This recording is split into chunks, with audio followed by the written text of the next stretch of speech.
Bon, on est parti, préparons la review de Buddy's Eye 8. Mais avant ça, voyons ce qui s'est passé cette nuit du côté de la EW. Quoi ? Comment ? Edge est à la EW ? Oh, Edge le traître ! Bon.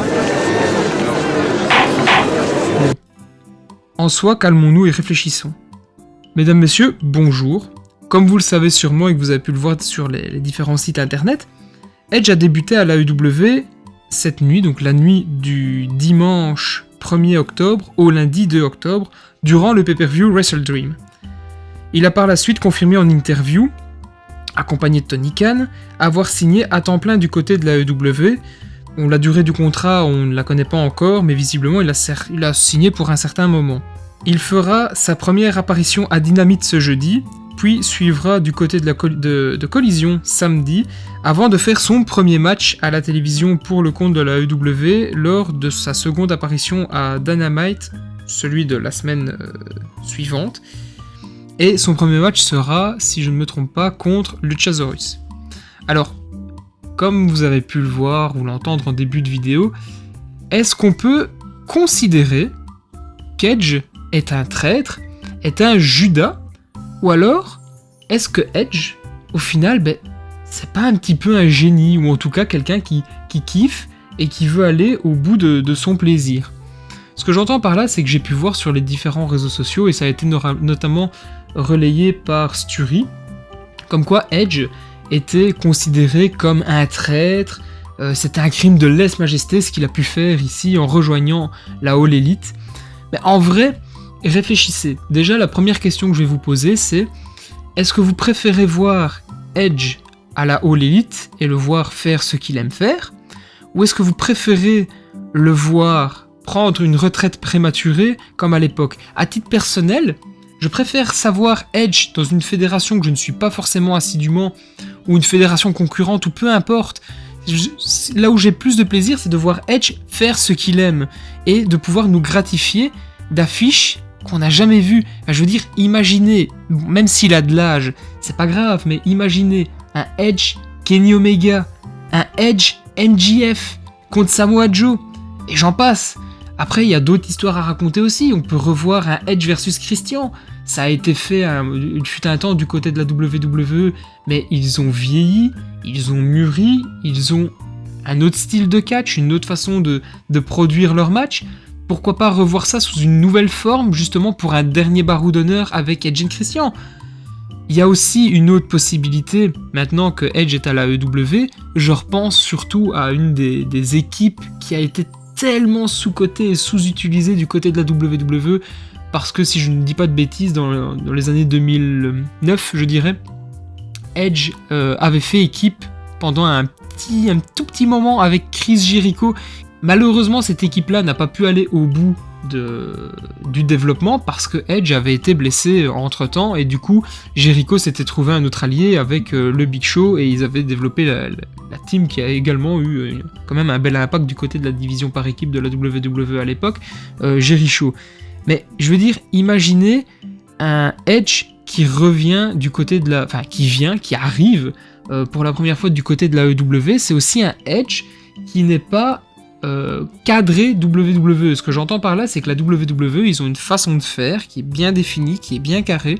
Le fait d'aller à la EW, ça donne peut-être plus de liberté aussi pour Edge, et ça nous permet d'avoir peut-être une image du lutteur qu'on n'a pas. J'entends par là, souvenez-vous de Daniel Bryan à la WWE. Il nous a fourni de très beaux matchs, de très bons matchs. Je pense notamment à ses derniers matchs face à Roman Reigns. C'était franchement des bons matchs, il faut le reconnaître. Mais je sais pas, je trouve que Daniel Bryan, en tout cas Bryan Danielson du côté de la All Elite, c'est autre chose, c'est plus intense, il a moins de chaînes, il est beaucoup plus libre dans son catch et ses mouvements. C'est une autre mentalité, c'est une autre façon de voir les choses du côté du catch, et j'ai envie de découvrir ce côté-là de Edge. Alors pourquoi pas ? Il faut lui laisser sa chance, il ne faut pas le juger. En plus, parlant de Bryan, je repense à sa volonté d'aller du côté de la All Elite parce qu'il voulait naviguer dans le circuit indépendant, pouvoir se battre contre des catcheurs s'il était resté du côté de la WWE contre lesquels il n'aurait jamais pu lutter. Je pense notamment à Zack Sabre Jr. ici, qu'il a affronté cette nuit. Imaginez quelques instants, juste avoir Edge, pourquoi pas contre Okada, qui est un catcheur de la New Japan, mais on sait que la All Elite et la New Japan parfois s'échangent des lutteurs ou font des shows en association. Imaginez quelques instants à Edge Okada, dire jamais ça aurait pu être envisageable, et ici, par ce choix de carrière qu'Edge a décidé de faire, et pourquoi pas, hein, c'est un choix comme un autre, on va pouvoir assister à des affiches qui sont nouvelles, qui sont totalement nouvelles. On va peut-être pouvoir découvrir un nouveau Edge, libéré, qui va pouvoir terminer sa carrière comme il l'entend. Imaginez-vous à sa place, vous avez des opportunités de carrière, vous allez pas vous dire « Ouais, mais mon patron quand même, mon ancien patron, il a bien pris soin de moi, est-ce que je dois lui rester fidèle et être malheureux ?» Ou avec son accord, c'est ça qui est extraordinaire, c'est que la WWE voit ça d'un œil, je vais pas dire d'un bon œil, mais à défaut d'un œil neutre. Donc si même son ancien employeur voit ça d'un œil neutre, pourquoi les fans devraient voir ça comme une traîtrise? Il n'y a pas de raison. Juste, il y a eu un échange de bons procédés, ils se sont quittés en bons termes, Edge peut faire ce qu'il aime, mais juste kiffons. À choisir, je préfère voir Edge continuer sa carrière du côté de la All Elite et avoir, comme je vous dis, des affiches inédites, que de le savoir dans une chaise roulante, ou alors de le savoir pré-retraité, avec un regret de son côté de ne pas pouvoir aller au bout de ce qu'il voulait faire. Je sais pas, mettez-vous à sa place, réfléchissez, et surtout, dans un principe, restez bienveillant. C'est-à-dire qu'il n'y a aucune raison de s'acharner sur cet homme.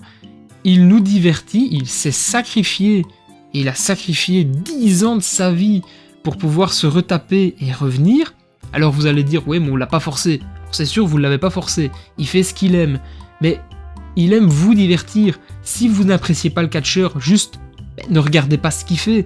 Dire, il y a plein de lutteurs que j'apprécie pas spécialement, et je regarde pas ce qu'ils font. Ça m'intéresse pas, je les mets sur le côté, et puis je les calcule pas, et c'est tout. Ils vont pas en mourir, je vais pas en mourir. Mais ne vous acharnez pas, ça sert à rien. Juste profitez du moment, profitez de ce qu'il y a à venir, et surtout n'oubliez pas une chose, c'est que vous avez la chance de pouvoir profiter du catch de manière facile. Pour les plus vieux, pour les anciens, ceux qui ont connu, je vais revenir là-dessus, vous allez comprendre mon fil d'idée, ceux qui ont connu la période NT1, la période RTL9, c'est une période où vous aviez du catch avec 2 semaines de différé, et surtout vous n'aviez que des émissions de 50 minutes, c'est-à-dire que vous avez vraiment un micro-condensé de ce qu'il y avait du côté de la WWE. Vous aviez Raw et SmackDown avec 2 semaines de décalage. Si vous vouliez voir des vidéos sur internet, vous aviez une qualité atroce pour trouver les matchs, c'était une catastrophe. Franchement, voir du catch à cette époque-là, c'était pas forcément facile. Et encore, j'ai connu la période peut-être la plus facile des moins faciles. Maintenant, vous voulez voir du catch, vous avez un panel de choix, c'est effrayant. Il y a tellement de catch à regarder, c'est impossible de tout voir. Vous pouvez voir via YouTube des matchs entiers, des extraits.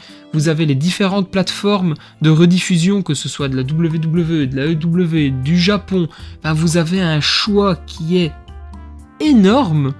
Donc à partir de ce moment-là, dites-vous bien aussi que si vous voulez continuer à suivre le lutteur, mais en sachant que ça sera plus difficile de le suivre du côté de la francophonie, parce que la EW c'est diffusé, mais c'est pas mainstream. Ce que j'entends par là, c'est que c'est pas forcément facile d'accès, contrairement à la WWE. Ça l'est pas plus en tout cas. Mais dites-vous bien qu'il y a différentes façons de voir du catch, et que vous pouvez suivre ça d'une manière tout à fait facile, avec une simple recherche Google. Vous pouvez avoir les temps forts, vous pouvez avoir des extraits de matchs, parfois vous pouvez avoir les matchs complets. Donc, venez pas vous plaindre en vous disant « Ah bah oui, je verrai plus Edge ». C'est pas une excuse, vous pouvez le voir très facilement. Donc pour conclure, est-ce que Edge est un Judas ? J'ai envie de dire que non. Rien ne le liait ad vitam aeternam à la WWE. Dire c'est un choix professionnel qu'il a fait, un choix personnel, un confort de vie, S'il a décidé de donner quelques années à temps plein du côté de la AEW, grand bien lui fasse, il n'avait aucune obligation contractuelle, il était libre de tout contrat. Si vous voulez continuer à suivre Edge, vous pouvez le suivre très facilement via, comme je vous l'ai expliqué il y a quelques instants, les différents réseaux, que ce soit YouTube, que ce soit les plateformes de rediffusion, que ce soit les réseaux sociaux. Vous pouvez le suivre très facilement et voyons ce que l'avenir nous réserve. Mais en tout cas, j'ai de bons espoirs et je suis plutôt positif à l'avenir de ce dernier à la All Elite. Parce que j'imagine et j'espère voir de belles affiches inédites avec Omega, avec MJF. Visiblement, il y a peut-être une rivalité qui va commencer en premier lieu avec Christian, histoire peut-être de le remettre un petit peu en jambe du côté de la All Elite, mais j'espère peut-être une fois voir pourquoi pas un Malakai Black contre Edge, pourquoi pas un Keith Lee contre Edge. Enfin, il y a tellement d'opportunités à venir. Il faut rester positif, il faut voir ça d'un bon œil. Rester bienveillant auprès de la communauté des fans de Edge. La communauté catchesque est quand même connue et reconnue pour, en majorité, sa bienveillance, dans le sens où on sait comment elle catch, et on sait que voilà, les performances d'un lutteur sont celles qu'elles sont, mais derrière, on est là, on est tous ensemble pour une même raison. Essayons de rester soudés et ne commençons pas à créer des clans entre les pros WWE, les pros AEW. Au regard du catch, il y en a pour tout le monde, il y a tellement de choix pour faire plaisir aux uns et aux autres qu'il n'y a pas de raison de commencer à se tirer dans les pattes. Juste restons bienveillants les uns avec les autres. Voilà, ça c'est le petit mot de la fin. Normalement, je termine la vidéo ici avec une petite aparté. Normalement, je vous avais dit que la première vidéo serait une review de Bodyzoy 8. Alors la review arrive, mais ça ne sera du coup pas la première vidéo de la chaîne. L'actualité sur Edge m'a fait plaisir en le voyant débarquer du côté de la AEW. Je me suis dit tiens, ça serait sympa d'en parler. Et puis en faisant le tour des réseaux sociaux, et notamment, sans que ça soit un secret, Twitter, de voir un petit peu la fougue que pouvaient avoir certaines personnes et le mauvais œil un petit peu à porter sur la venue de Edge du côté de la All Elite. Je trouvais ça un petit peu dommage et je me suis dit pourquoi pas faire une petite vidéo en essayant de... Alors l'idée c'est clairement pas de calmer les esprits ou quoi, hein, mais de partager un point de vue et d'essayer de réunir les fans sous une même bannière, de se dire après tout, ça reste du catch, ça reste le choix d'un homme. Je vous remercie de m'avoir écouté, je vous donne rendez-vous bientôt pour la review de Bodyzoy 8 où je serai cette fois-ci accompagné. Je vous dis à la prochaine et prenez soin de vous, à bientôt chez Joe.